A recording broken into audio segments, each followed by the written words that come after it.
बात 13 अप्रैल 1919 की है, जब एक प्रतिबंधित मैदान में हो रहे जनसभा के लिए एकत्रित निहत्थी भीड़ पर बगैर किसी चेतावनी के जनरल डायर के आदेश पर ब्रिटिश सैनिकों ने अंधाधुंध गोली चला दी।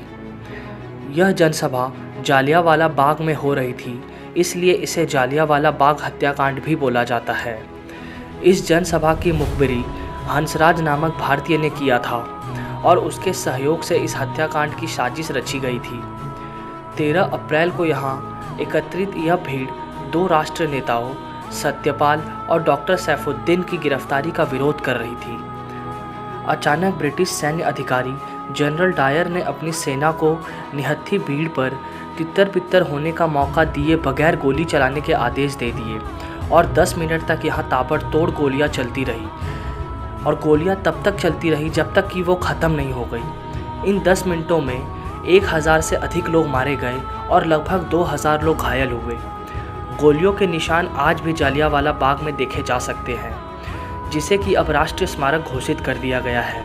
यह नरसंहार पूर्व नियोजित था और जनरल डायर ने गर्व के साथ घोषित किया कि उसने ऐसा सबक सिखाने के लिए किया था और अगर वे लोग सभा जारी रखते तो उन सबको वह मार डालता। उसे अपने किए पर कोई शर्मिंदगी नहीं थी।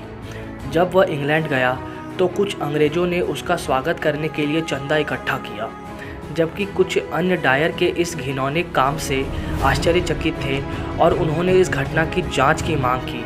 ब्रिटिश अखबार ने इसे आधुनिक इतिहास का सबसे ज़्यादा खून खराबे वाला नरसंहार कहा।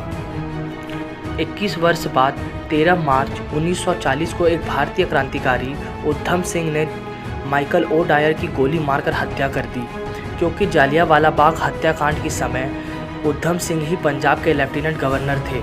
जालियांवाला बाग हत्याकांड ने भारतीय लोगों में गुस्सा भर दिया, जिसे दबाने के लिए सरकार को फिर से वही बर्बादी का सहारा लेना पड़ा।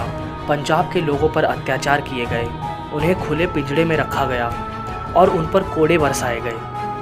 अखबारों पर प्रतिबंध लगा दिया गया, उनके संपादकों को जेल में डाल दिया गया। एक आतंक का साम्राज्य जैसे कि 1857 के विद्रोह में दमन के दौरान पैदा हुआ था। रविंद्रनाथ टैगोर ने अंग्रेजों द्वारा उन्हें प्रदान की गई नाइटहुड की उपाधि वापस कर दी। ये नरसंहार भारतीय स्वतंत्र संग्राम के इतिहास में एक महत्वपूर्ण मोड़ साबित हुआ।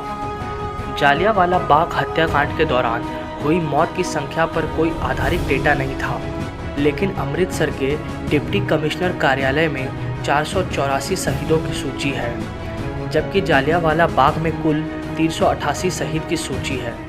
ब्रिटिश राज के अभिलेख ने इस घटने में 200 लोगों के घायल होने और 380 लोगों के शहीद होने की बात स्वीकार करती है, जिनमें से 337 पुरुष, 41 नाबालिग लड़के और एक 6 हफ्ते का बच्चा था। अनाधारित आंकड़ों के अनुसार 1000 से अधिक लोग मारे गए और 2000 से अधिक घायल हुए। दिसंबर 1919 में अमृतसर में कांग्रेस का अधिवेशन हुआ। इसमें किसानों सहित बड़ी संख्या में लोगों ने भाग लिया।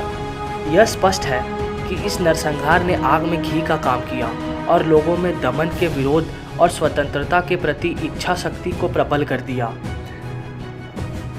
अगर आपको हमारी ये वीडियो पसंद आई तो लाइक करें इस वीडियो को और सब्सक्राइब करें हमारे इस चैनल को ऐसे ही वीडियोस देखने के लिए।